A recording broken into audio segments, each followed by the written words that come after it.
Trust me, bitch, please, been there, done that. Trust me, bitch, please, been there, done that. Trust me, bitch, please, been there, done that. Trust me, bitch, please. I'll get sicker with the flow, quicker than you know. Get it and I go, jumping in Geronimo, adios. My music does your ear like the powder does your nose. I've done the backstroke in an alligator moat, and I played patty cake with the Pope. Still stoked, dumb joke, I know. I bring the bag in like Bilbo. I print in Braille, call me Aaron Cairo. Hey bro, pass me that hydro and let me know if you're feeling like your mind's blown. Imagine the billions, reptilians been sniffing and blow while they're home alone. It's a total shit show. Trust me, I know. I had to use its own horn to slit the throat of a rhino. Still die, motherfucker, die slow. Yo, trust me, bitch, please, been there, done that. Trust me, bitch, please, been there, done that. Trust me, bitch, please, been there, done that. Trust me, bitch, please. Fire in the hole, bums rush the fire in the barrel. You have awoken the pharaoh, your life's in peril. True like a sparrow, but spare no man when I drain his bone marrow. It's a narrow path I'm walking, sleeping in a narrow coffin, hidden from the motherfucking sun rays. The only cats that know me are the ones staying up late, and they can catch the fangs in the face or the jugular vein. Blood driven, bloodlust and deranged, rare Japanese red bats locked in the cage, bit me on the wrist and made me the way I am today. Okay, now that you grasp the premises, I break the skin with my fangs like I'm venomous, but really I'm the type of creature that's light sensitive. Bet on it. Trust me, bitch, please, been there, done that. Trust me, bitch, please, been there, done that. Trust me, bitch, please, been there, done that. Trust me, bitch, please. Trust me, bitch, please, been there, done that. Trust me, bitch, please, been there, done that. Trust me, bitch, please, been there, done that. Trust me, bitch, please.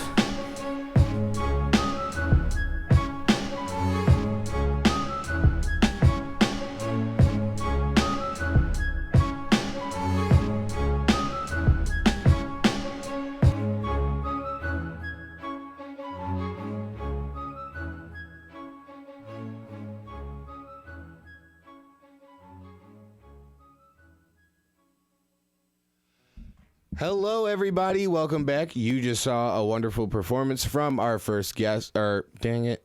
Run it back.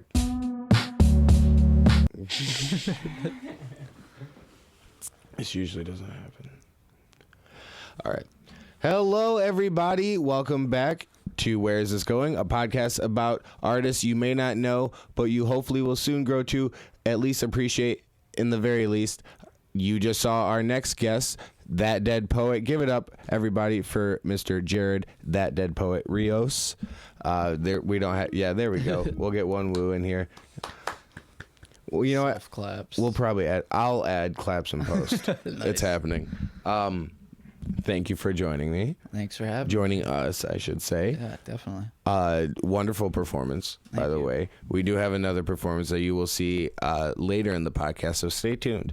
But you can follow Jared on Instagram, Twitter, find him on Facebook.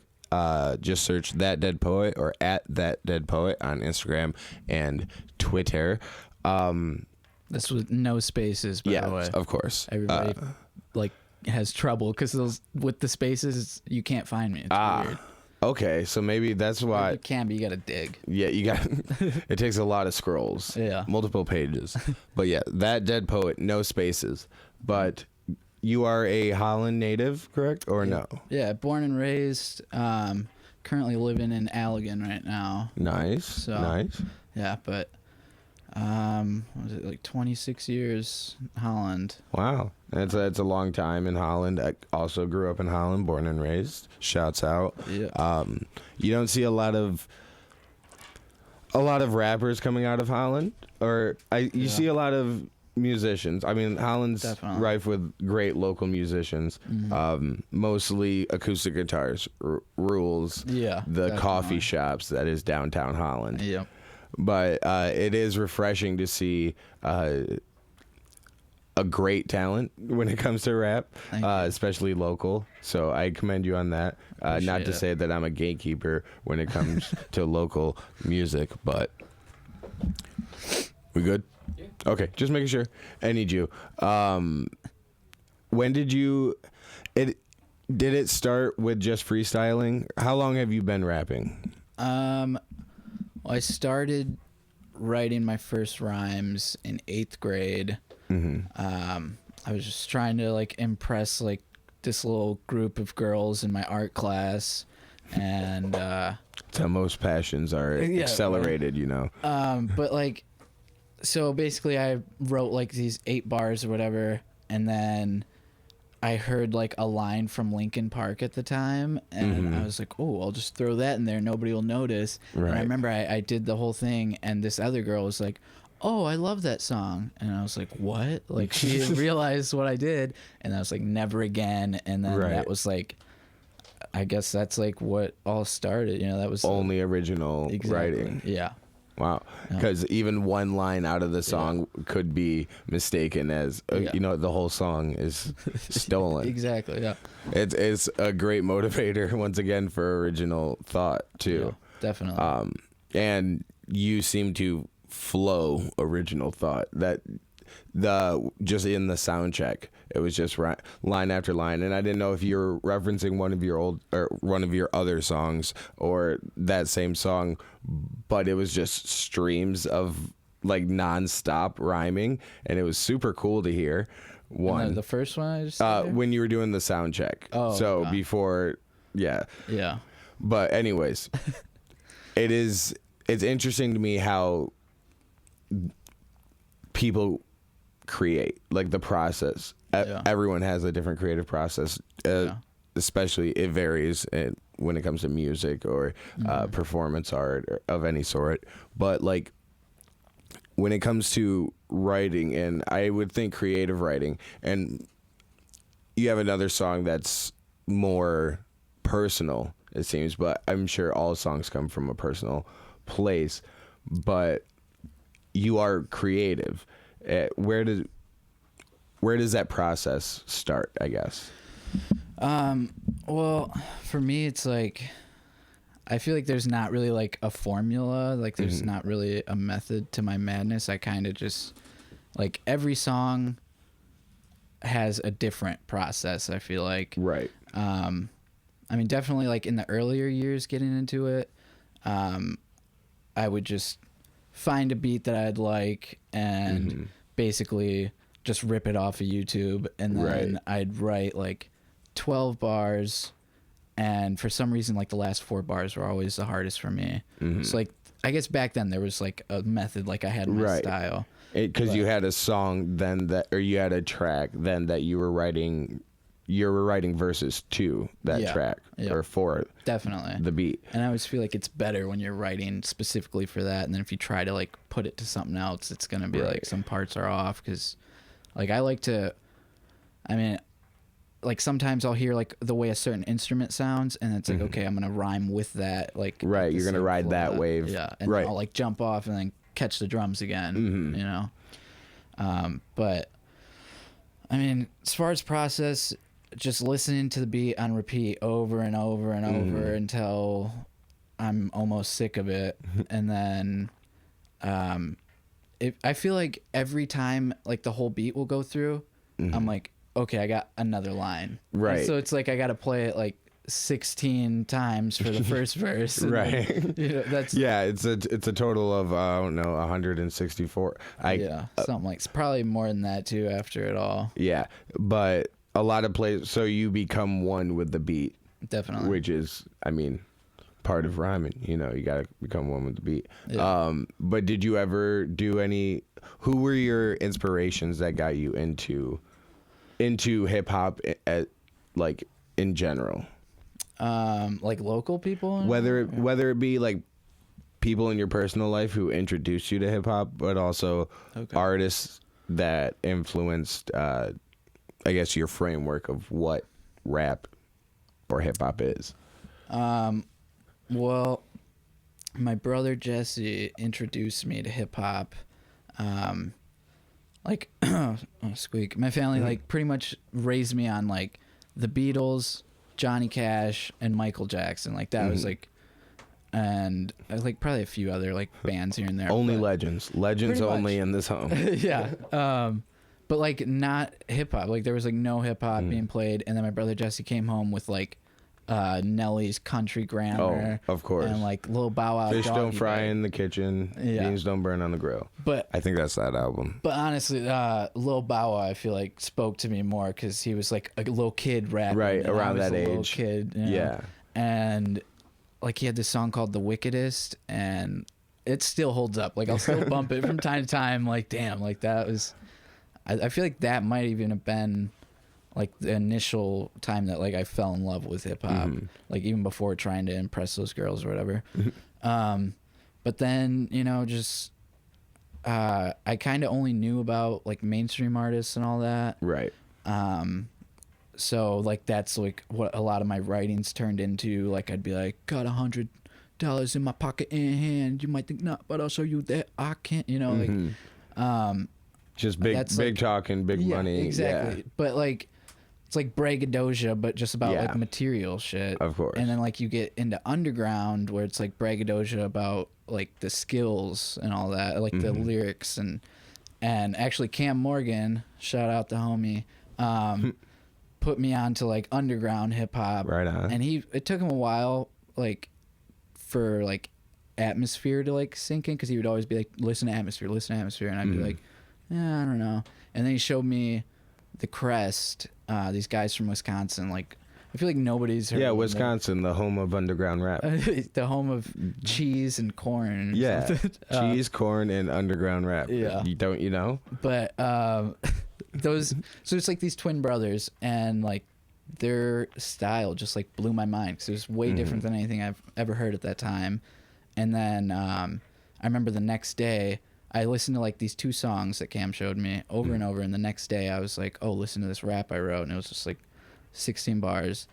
And like as soon as I did, I just saw Cam like losing his mind. Like he's like, what happened? Like you're so good now. And now I hate to say it, but before, not that great. But I have to. Right, you feel much more comfortable giving a compliment when there's improvement. Yeah. So yeah, then that's where like I kind of obsessed with like underground hip hop and like became kind of like a hip hop snob, and it was mainly like Minnesota based artists and then a little bit of like California, like Dumbfounded and Anderson .Paak back when he was Breezy Lovejoy, and like Watsky and all those guys, and then also like old school hip hop. Somewhere, I don't know where that came in, but how you found it. Yeah, it's just I don't know. I feel like that style of hip hop has the best beats, like DJ Premier, right? The RZA, Dr. Dre. You know what I mean? Like those are like my favorite beats, and like I mean, they stand the test of time. You know? I loved West Coast producing in general when it comes to beats. Dr. Dre, and just like the same deal with. I always think of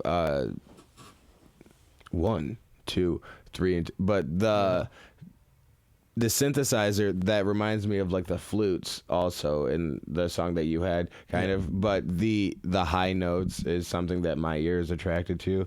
So it's something very prevalent in West Coast beats, I find. Yeah, definitely. But going back to your family, I kind of want to know more about your growing up. I know you had 1 brother at least. Yeah, I got 2 brothers and a sister. I'm the runt of the litter. Okay. Goes my brother Jesse, my sister Cassandra, my brother Jordan, and then me. Yeah, I mean, we grew up like first 6 years of my life on 8th Street where like the police station is now. Before it was just like the small one kind of right after the clock tower there. Right. And they ended up buying my parents' house and my uncle his house. We were next door neighbors, so that was pretty cool. Like growing up with my cousins, but until it got taken away. Yeah, and then they moved out to Zealand, and we moved to like north side of Holland. We didn't have cars, so we didn't see each other for a long time.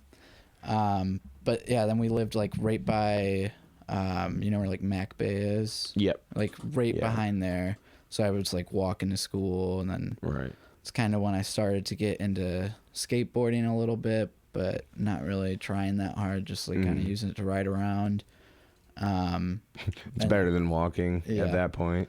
And honestly, at that time too, when we were living on the north side, I was actually like trying to like make up my own like chords on guitar and stuff and like write my own lyrics. I remember, I don't know what I did, but something probably really mean to my mom, and then I like wrote like a whole song about like, I'm sorry, Mom. Oh yeah, nice, an apology. I thought it was expressing your anger through the song afterward. No, it was me making amends or just trying to get her to forgive me. Right.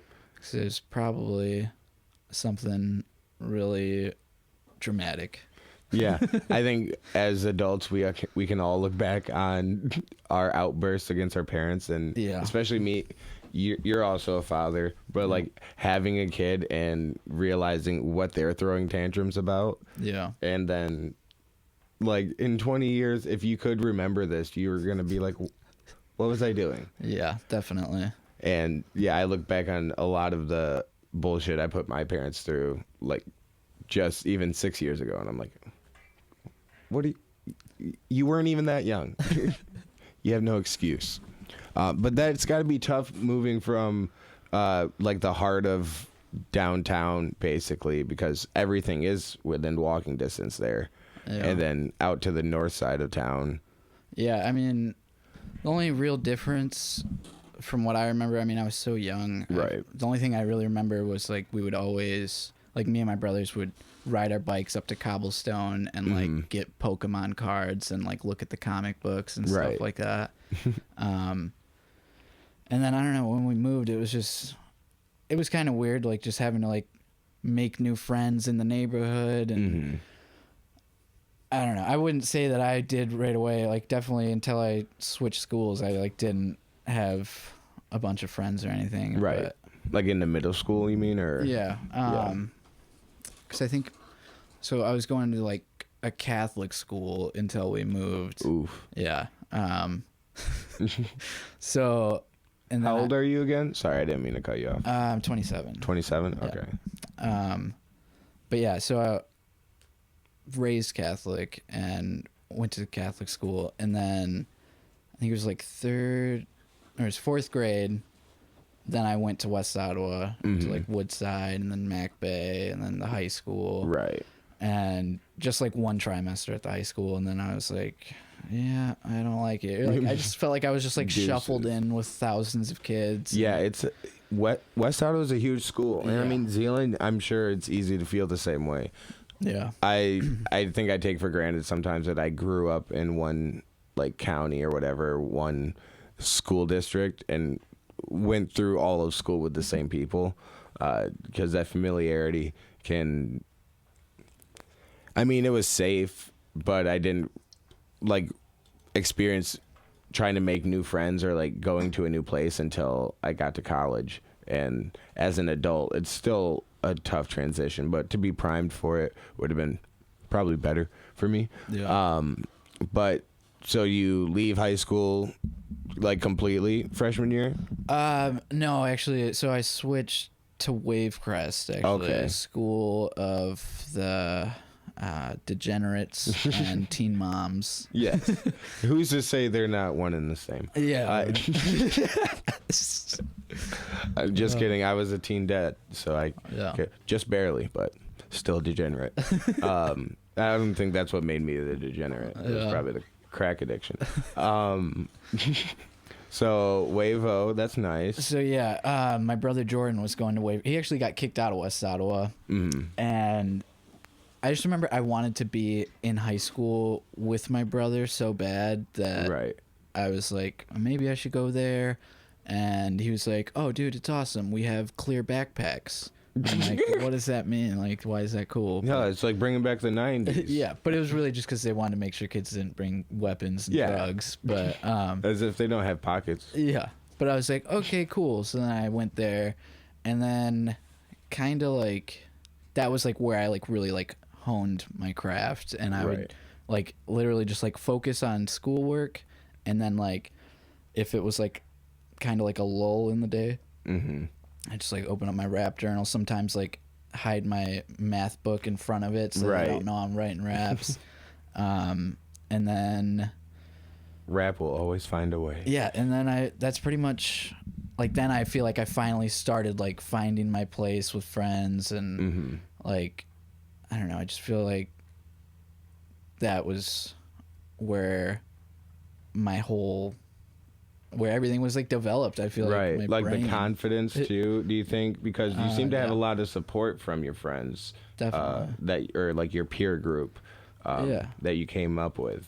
Yeah, I mean, I kind of like floated around in a bunch of different like friend groups. Right, that was me. Yeah. I feel that. Social butterfly. But it was like I'd always find like one person that I'd be like, "You're awesome." You know? I mean, a lot of times more than one person, but at least like one person. Right.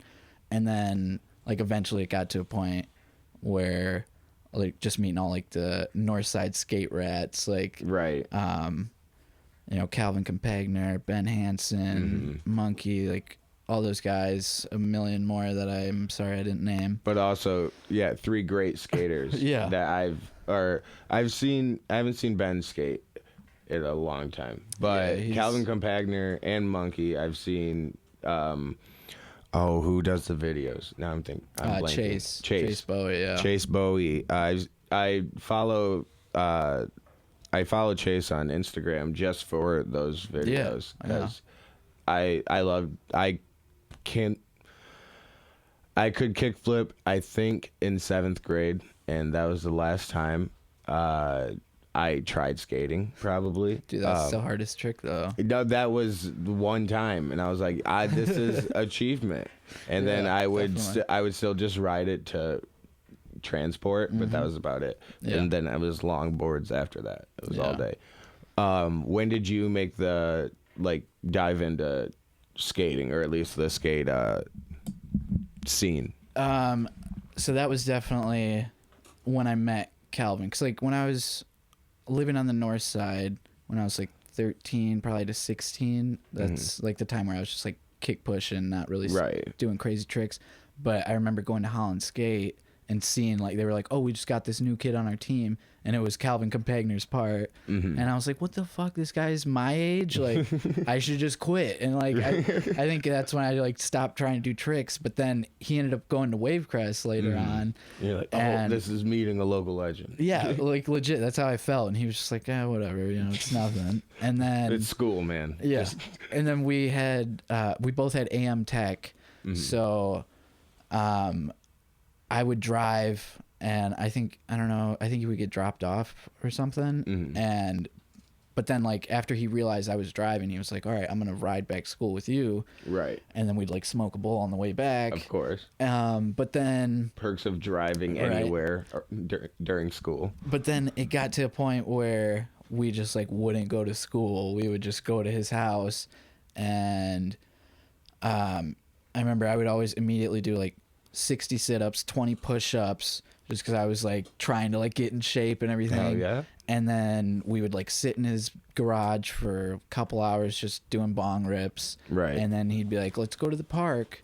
And I remember the first time he said it, I was like, I don't know, man, I don't really skate. I don't really skate like that. Yeah. And then he was like, well, come on, I'll teach you. And then like he like really did, and he like broke it down like how to skate by like explaining it in music terms, which is like sounds like it doesn't make sense, but it definitely makes sense. A musician as well? He is probably one of the best freestyle rappers in Holland. He is a beast, like seriously. Duly noted. And that was like also why we got along so great too, because like we would just be like smoking weed in his garage, and he like put on some beats, and we just freestyle, and like definitely like the best like back and forth freestyles I've had with someone. That's awesome, and that's a fast lane to friendship too. Yeah, definitely. Rap will find a way. Yeah. Continue. So yeah, then we'd like skate until everyone would get out of school, and then we'd skate with all them. But then Right. by then we're like cruising around the neighborhood there. I don't want to say it because Yeah. it'll blow up a spot. But yeah, just go on like little stony cruises, and we'd go Oh, yeah. back. And, Already know. Yeah, and then like maybe drink a little bit there, and then like I don't know. I don't think I'm like a good skater, but I definitely can like fucking ollie and 50-50 some shit. Right. you know? I can Like, ride the park. Yeah, you I can- just honestly, I just love doing 50-50 so much. Like there's something about just like locking your trucks into like a ledge or a rail if I'm that daring, and just like the sound of it. But I would imagine a rail is way more satisfying. Definitely Not yeah. just because of the difficulty, but because of the sound. Yeah. Because it's the classic. Yeah. You get that like reverb Skateboard. in the rail. Right. You versus feel it in just, your like, feet. I've the never, but angle iron on concrete. I wish I could skate. I tried inline for a little bit when I was learning, like trying to skateboard or skate Yeah. or do something to be at a skate park because that's where I wanted to hang out in like 6th grade, 7th grade. In the end, I feel like yeah. if you're trying to like do like inline, that's like the complete opposite because you're facing yeah. forward doing everything The whole time. versus like you're going sideways on a skateboard. You know? But granted, I was a much better skier than I was a snowboarder. Okay. So although I know skateboarding and snowboarding are vastly different. Are they?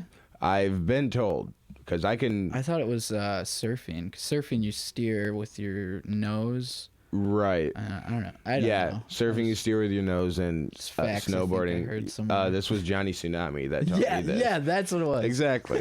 If you don't know, Disney Channel may teach your kids terrible morals, but also great life lessons when learning to surf and or snowboard. This is not a plug for Disney. I Yeah, need you to understand that. But that is also one to have a friend that's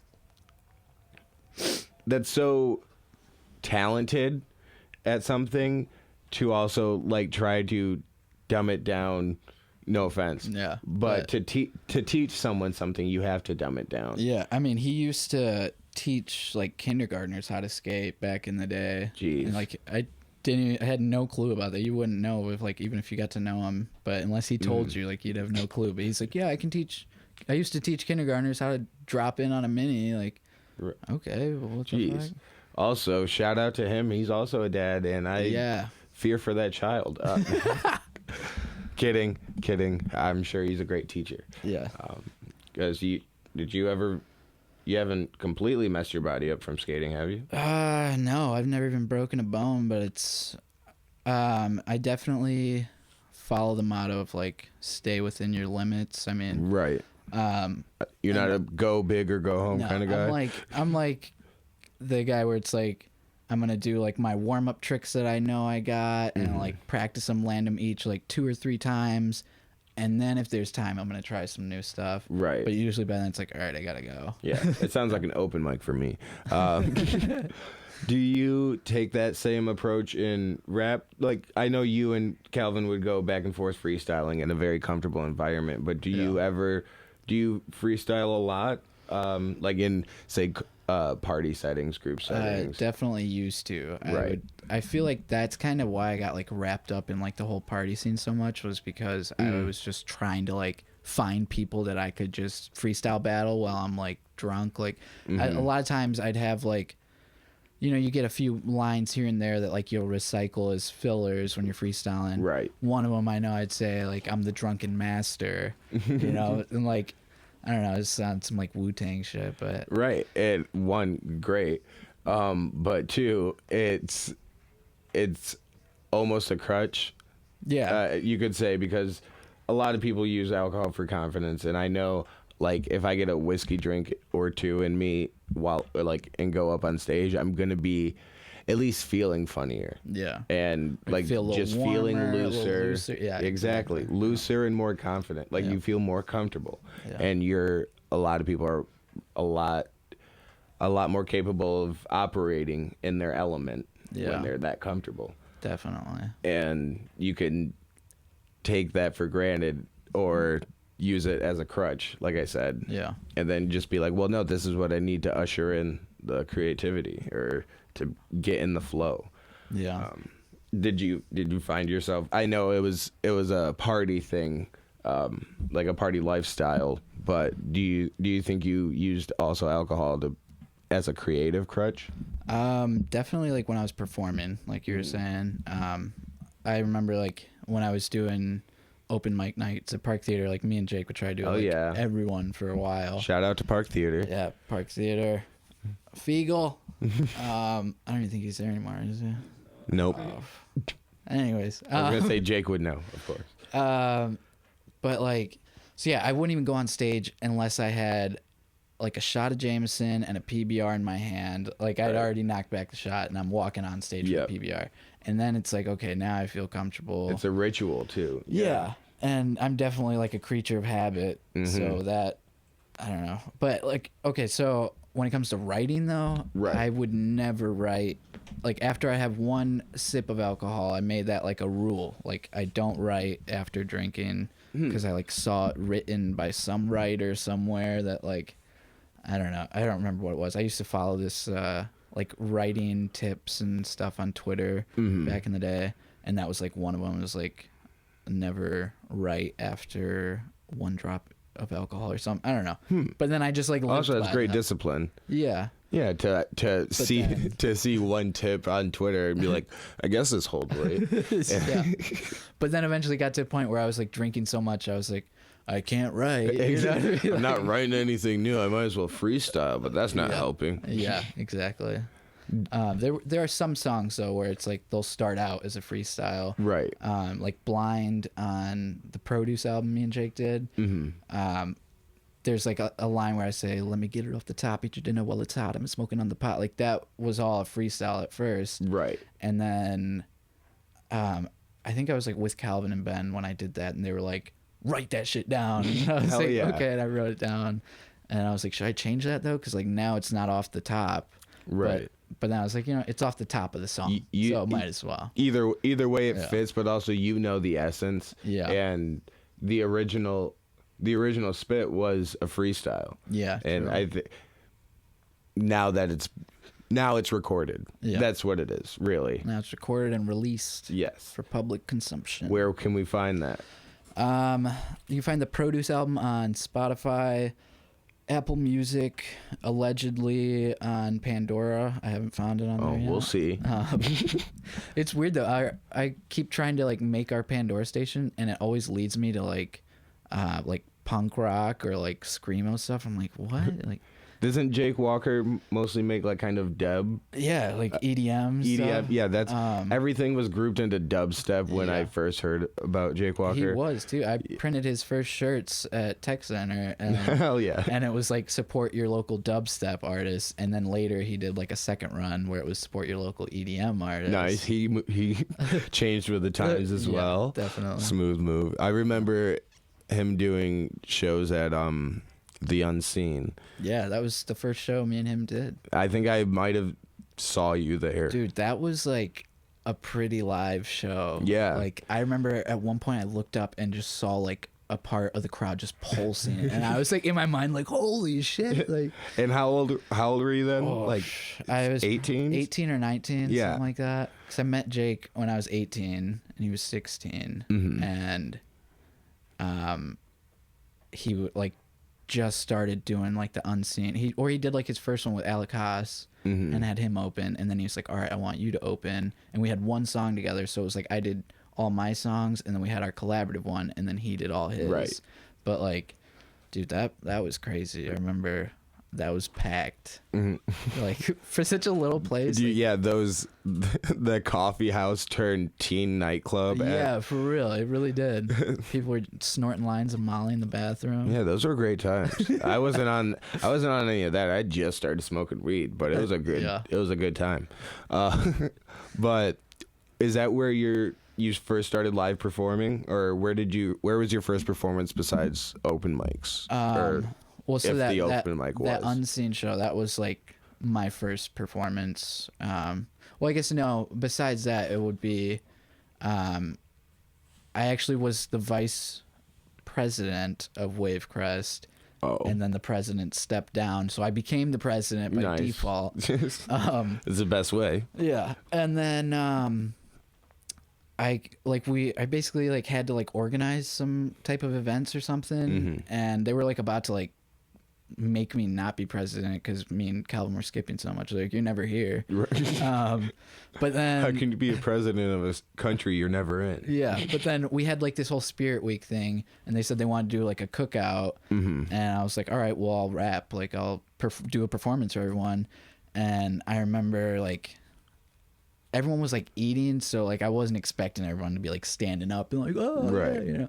But I wasn't expecting a turn up. Yeah, but like I was like watching people's reactions, like while they're sitting there. A lot of them are just like sitting and like actually like watching me, and like just like reassurance from me. But then like the last song I did, I think the hook was like, come at me one at a time, hey yo, come at me one at a time, and I say, I'm standing right here, you could form a straight line. And like after I said that, like 8 or 10 kids start walking up, and they legit like formed a line in front of me and just start like freestyling and like trying to like battle me. But I just like pass them the mic, and I just like laugh and react like you know, I was like not trying to battle. I'm not trying to battle. I'm trying to just like cipher and like spread positivity, like, and creativity, like, right, you know, like, inspiring creativity. Yeah, I mean, at some point I feel like everybody's got a rhyme that they can rap, you know, and for some of those kids that probably was their chance. Right, everybody's got something floating around up there. Yeah, they all at they least need got a couplet, you know, at least 2 bars to make you laugh or something. Right, and you gave them an opportunity and a chance to get that out there, and maybe spark a dream for other kids.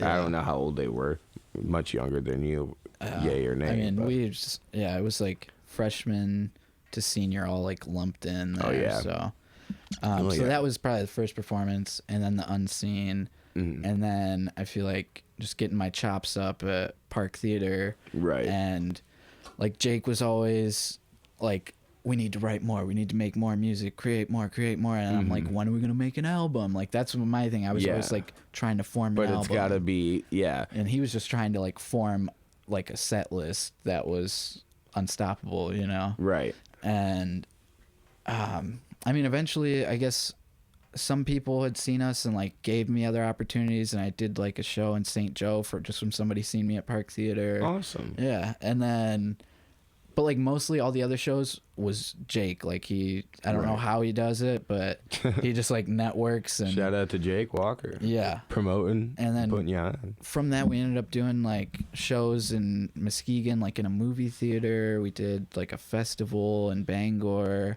Dang. Yeah, just kind of like all over West Michigan. Bangor, Michigan, not Maine. Got it. Well, there was one. From a performance in Bangor, Michigan, to a performance here in the Stooge. Here's another performance by That Dead Poet. Take a look.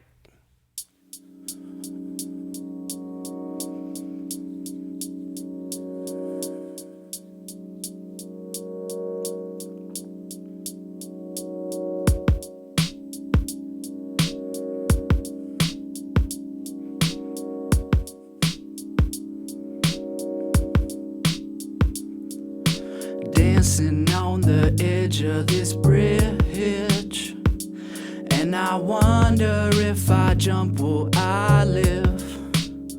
I'm just dancing on the edge of this bridge, and I wonder if I jump, will I live?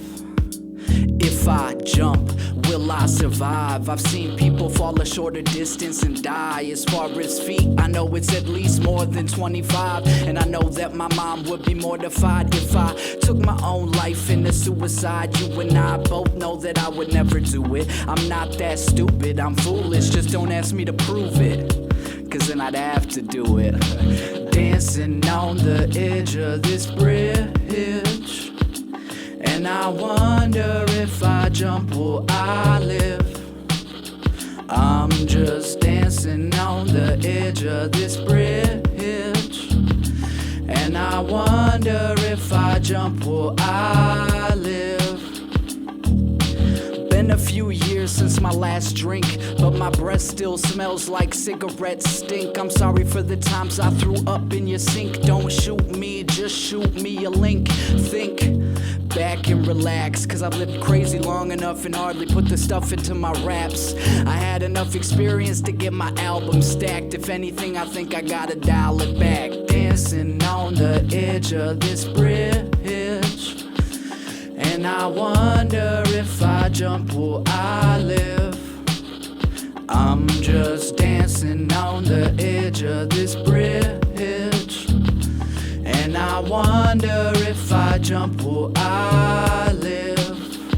Will I live? Will I die? That's the question I face inside. Will I live?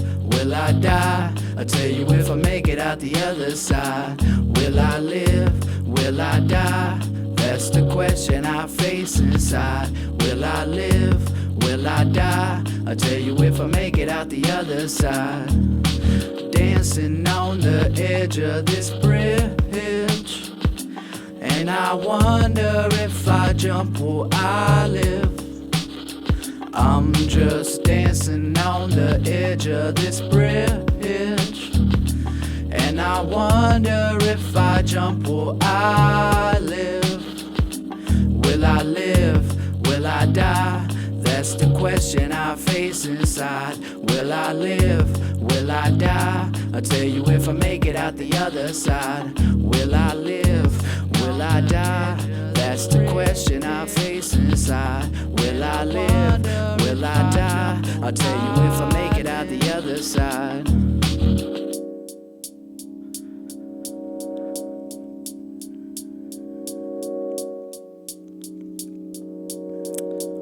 Shout out to Jake Walker for producing that beat. Peace. We'll get back to rap after you just saw a performance. I think of the slower performance. I don't know which one we'll put where, but we'll see. But that does, you had said when you were recording that you like to grab both ends of the spectrum. Yeah. And I'd say that's a great example because you do have versatility and variety, the spice of life. So where do you listen to a lot of R&B at all, or any of the or maybe slower hip hop? I guess I'm actually kind of getting into R&B. Definitely no Drake. Mm-hmm. No offense to Drake fans. I don't consider that R&B. Barely rap. I feel like it's like R&B rap. Yeah. You know? But like Sir, have you heard of him? Mm-hmm. Big fan of him. And I don't know, Anderson .Paak. I feel like it's kind of like R&B-ish. At R&B, times. jazzy too. Yeah. He's got all styles wrapped into one. Love Anderson .Paak. Yeah. Anyone who's been to Comedy Night at Paris Lounge can attest. They know I bump him regularly. Nice. Also, Comedy Night at Paris Lounge coming back March 18th and 25th and every Thursday after that. Hopefully.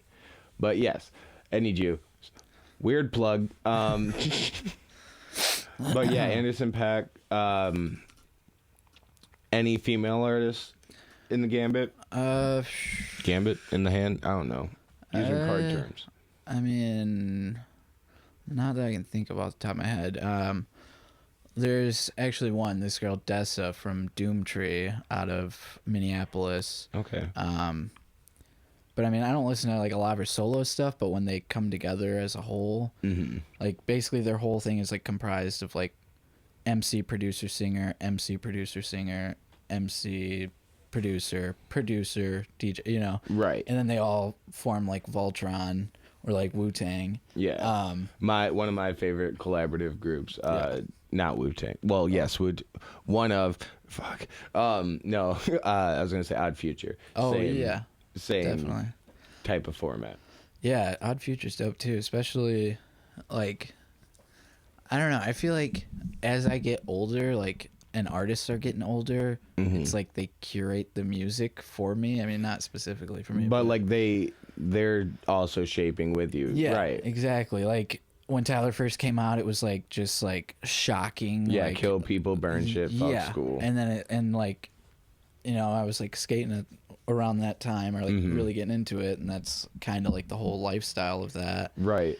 And then like he comes out with what was that album, Flower Boy? Yeah. That like that's I feel like it had like so much soul in it. Yeah, and then that. songs like Glitter Firework. I feel like glitter. Or even like Gambino, he ended up coming out with what was that album with Redbone on it? Awaken My Love. Yeah, I think that's what it, or Awaken My Soul. Awaken My something love. The Awakening. Sweet, and there's an S in there too. But yeah, no, I got you.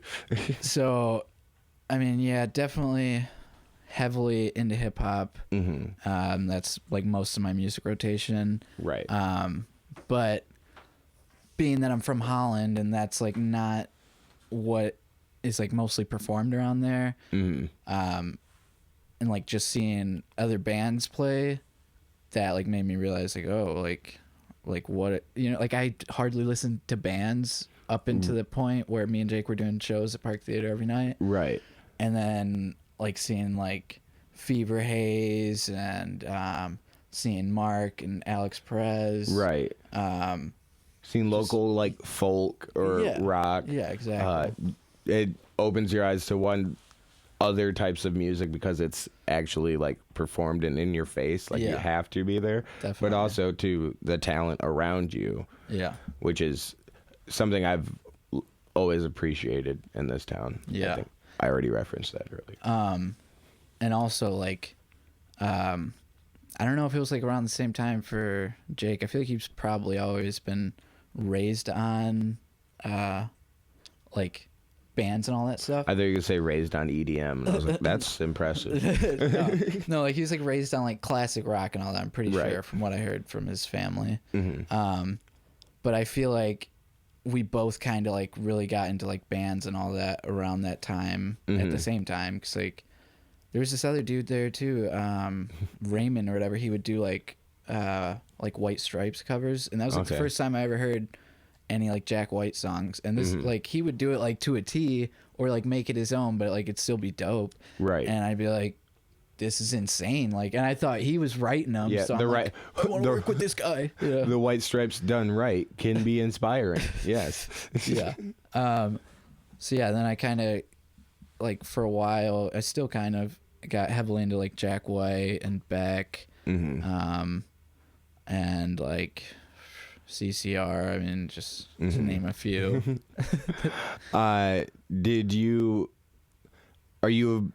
Would you say you're a bigger fan of live perform? Well, everyone's, I think, dying for live performances right now. But I was gonna say, like a group listening experience or like a solo listening experience when it comes to your favorite artists.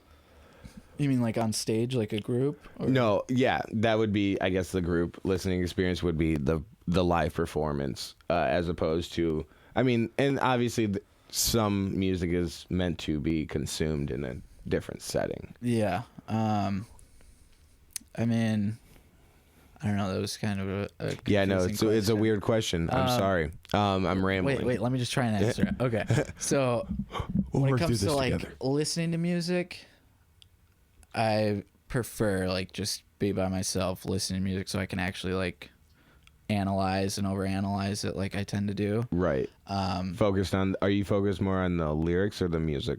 I'm getting to the point where I try my hardest just to like focus on the music, but I still end up getting like drawn back to the lyrics and like, it's hard. That's just like how it's my the whole brain's couple wired. plays through thing again. I'm sure, like, because it's easy to get distracted by great. Like, I'm a very big fan of lyrics and wordplay and references and things like that. Yeah. So if I catch it, I'm always happy when it's like I'll catch it something else on the next listen, but I'm never really listening for the music tone unless I already have all the lyrics committed to memory. Exactly. That's a like same exact pattern of thoughts I have. And that like goes into my writing too, because like one of my favorite, like probably all-time favorite, I don't know, it's kind of arguable, would be Aesop Rock. not ASAP Rocky. Right, not to be confused. AESOP. Yep, like Aesop Fables. Yes. So like I feel like every time I listen to his music, I can listen to this same song that like I have lyrics committed to memory, but then I like really listen this one time and it's like, oh, I've been saying that wrong. Yeah. And then it like blows my mind because it makes so much more sense. Usually I get that with songs I listen to like years later. Like I've been randomly listening to songs from like middle school, which was a lot of pop punk. Yeah. And like I'm listening to old like Forever the Sickest Kids songs and be like, oh no, now this makes a lot more sense with the right words. Yeah, now that you like understand what they're talking about. Understand life. Yeah. But like that, so that's what I try to do with my my raps. I don't want it to be like a one-time experience, just one and done. Like I want somebody to listen to it like 100 times and then be like, oh, like that's what he's saying. Right, find something new to appreciate all the time. Exactly. And like just I'm such a fan of like playing with words, like you said, wordplay and all that. Like that is my bread and butter. Like that's my go-to. But then there's other times where like I'm trying to get into more of like singing stuff, which is like a little weird and different, kind of more like nerve-wracking. I feel like because I just kind of insecure about my singing voice. Right. Well, and especially just getting into it, I'm sure. Yeah. But like growing up with like my whole family of singers, like my dad has an album on like vinyl. Nice. Where he's like playing guitar and singing, and his brothers are playing and singing too. So you grew up in a musical family. Definitely, yeah. Mexican or Latino? I don't know. Yeah, I mean, I'm gonna tread lightly here. I'll let you answer. I mean, honestly, I did a DNA test recently. I just took a DNA test. Turns out I'm 100% that dude. That dead poet. Yeah, that dead poet. But no, so I'm like a mix of everything. Like it's pretty wild. But you know, my dad's mostly Mexican and Puerto Rican, and my mom's like mostly Polish. So we didn't like grow up speaking Spanish in the house, so I don't know Spanish unless it's the swear words. Right. Unless it's something said in aggression. Yeah. And then but yeah, so like my dad would always be playing guitar and he plays trumpet too, so like, of course, mariachi. Yeah. And then my brother Jesse was like in vocal airs at West Ottawa, and then he did like this whole like a cappella group that would do like street performer series downtown. And then my sister was like in choir. I don't know if she was in vocal airs or not, but she was in choir. And then like when I first got into rapping, it was like me, my brother Jordan, and our friend Cam. And like then I don't know, like throughout time it was just like Jordan was just like, yeah, I'm done with it.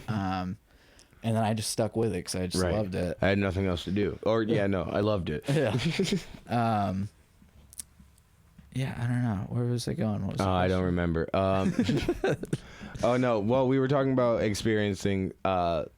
We were going through the consuming process of music. But I guess I'll reformulate the question to be, what do you?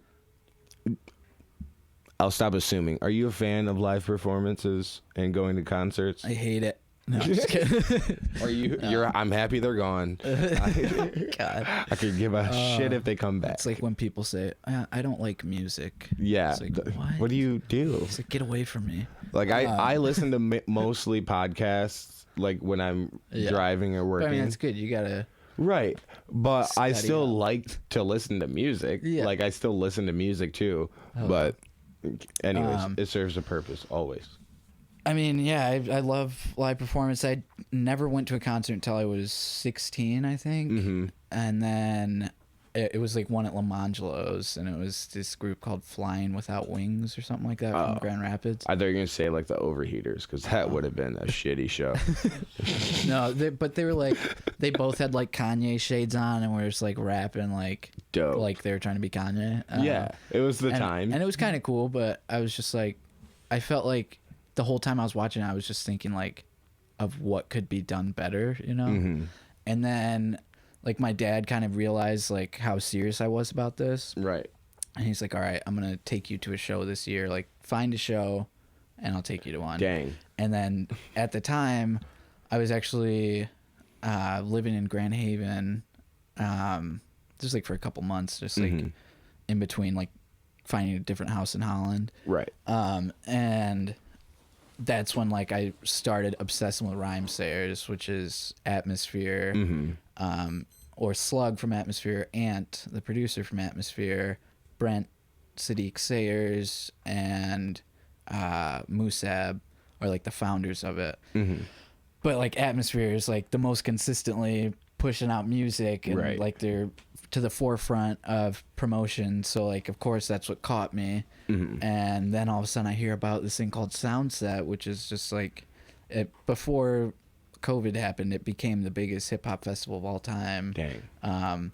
But Where at? it was in a couple different places. Like it was in downtown Minneapolis at first, just like in a parking lot. Right. And that was like before my time. By the time we ended up going there, it was in Shakopee, Minnesota. And it was like right next to like this horse track, like people like betting on horses and stuff. But yeah, that was like a real eye opener, because at that time, like I thought I was the best rapper, because like there's like no rappers in Holland that I knew of at the time. Exactly. And then like going there and like seeing them like before they'd even perform, because they're just walking around the festival grounds like shaking my hand, and then I'd be like, oh, can I get a picture, just like in case I liked them. And then like I'd see like Toki Wright go up there and like tear it down. This like, could be of value later. yeah. And then like this guy Greaves, who I'm a big fan of now, he like was on stage like when we were walking in. And I remember later, like we were like standing there like, oh, nice. And it was just me, my dad, and my brother Jordan. And I remember like later just seeing him like walking around like it was nothing, with a Heineken in his hand. And I was like pointing at him and like looking at my... You're just that dude. Yeah, looking at my dad. I was like, that guy was just on stage. Like I could tell just because of his shirt. And then he saw me pointing at him, and he just like beelined it for me and like walked up to me and like shook my hand. And I was like starstruck, like didn't know what to say. And then this guy Idea, who is arguably the best freestyle rapper of all time. Like he's won Blaze Battle, Rocksteady Battle. Like I knew about him just because of that, and didn't really know much of his recorded music. But then I saw him there, and I like couldn't even talk to him. Like I was so nervous, just like a little 16-year-old kid. I'm just like, I was like, shook his hand, and I was like standing there, and because my brother Jordan's like, oh, can I get a picture with you? And then he's like, Idea saw me just like standing there like all awkwardly smiling, and then he goes, come here, and like pulls me in. And then like a few years after that, he like ended up passing away. So it's like R.I.P. Yeah, but like, so it's crazy like that I got that opportunity because he like reached out to me, you know? I was gonna say, you've had a lot of lending or people lending a helping hand. There we go. Definitely. Takes a village. Hell yeah. To produce this rapper? Yeah. Of course. But yeah, that is one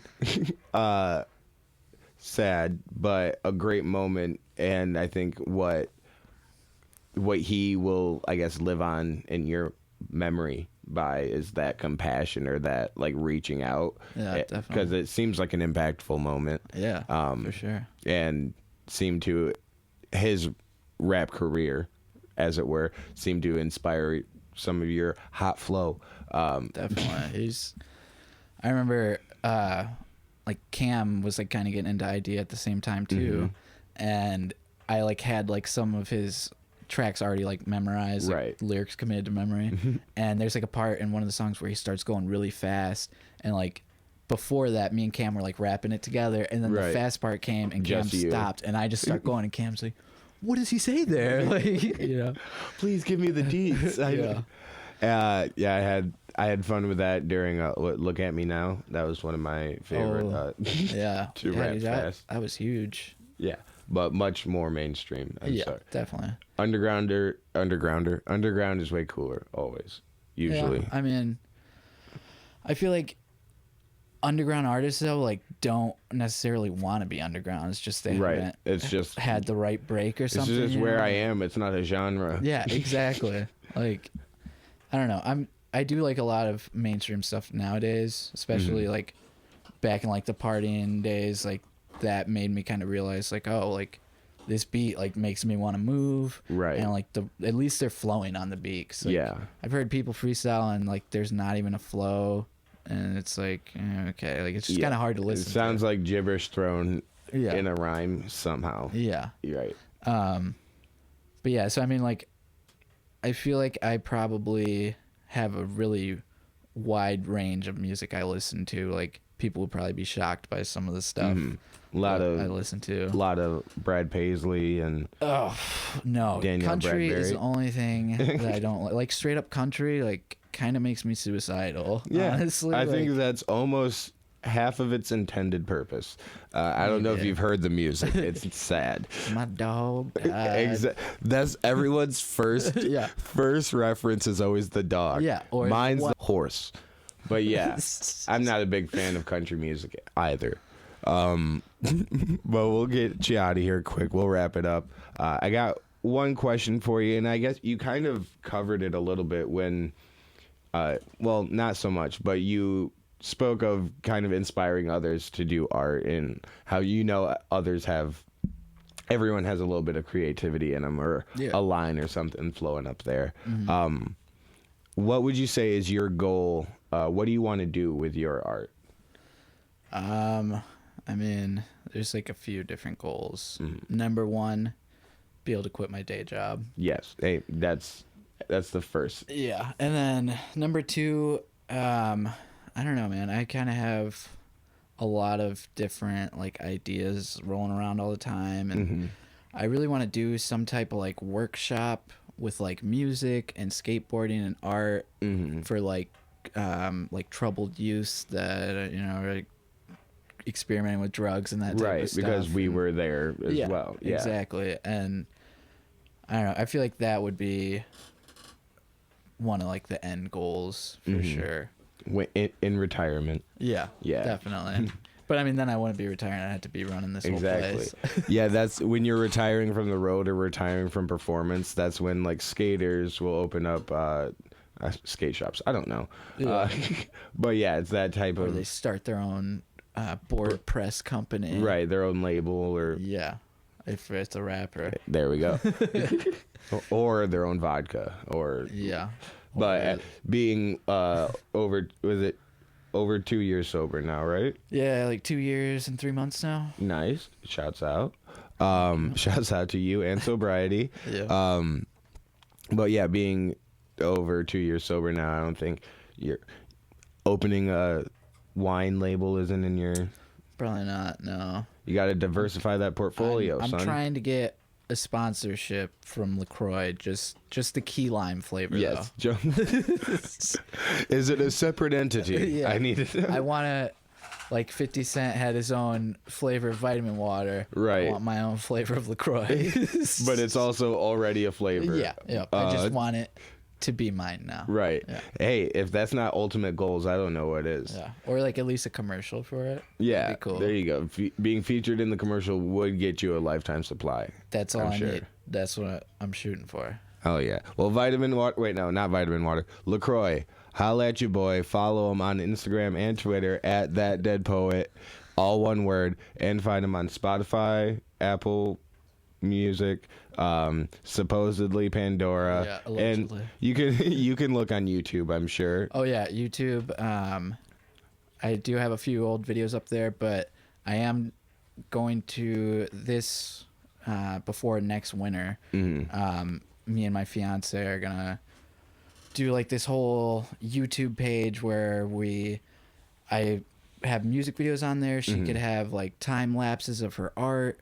Right on. And then even like skits, like I've been writing like a bunch of skits like in my notes, and I could actually Oh, holler please. at you if you want to do some characters. Or I'm something. always looking for work. I don't know Nice. if you know me. I'm a struggling comedian. I'm always looking to get my face on something. All right, well I'll hit you up when we're filming stuff. Oh yeah, please do. And also shout out to your fiance Jessica. Correct. Jessica Amazing artist. Walker. Yeah. And check out her portfolio, her website. You got the URL on your head? I don't know her website, but I know Instagram. Walker Custom Art is I feel like she probably is the most consistent with that. Awesome. Yeah. Check that out too. And thank you guys for listening. As always, I've been Hunter Miles. We've welcomed the beautiful Jared, that dead poet Rios, in the studio today. You can follow me on Instagram and Twitter at @the_Hunter Miles. And you can follow the show on Instagram at Where Is This Going Pod and on Twitter at Where Is This GoPo. And hey, subscribe to the YouTube channel. If you're watching this on YouTube, subscribe. I think the button's down there or somewhere. And hit the notification bell then you'll know when we have a new video up. And if not watching, subscribe on Apple Podcasts. Follow us on Spotify. Share. Tell your friends. We need more subscribers or listeners, or just tell me you're listening. I like feedback. Send us an email. whereisthisgoingpod@gmail.com. All right. Thank you. Bye.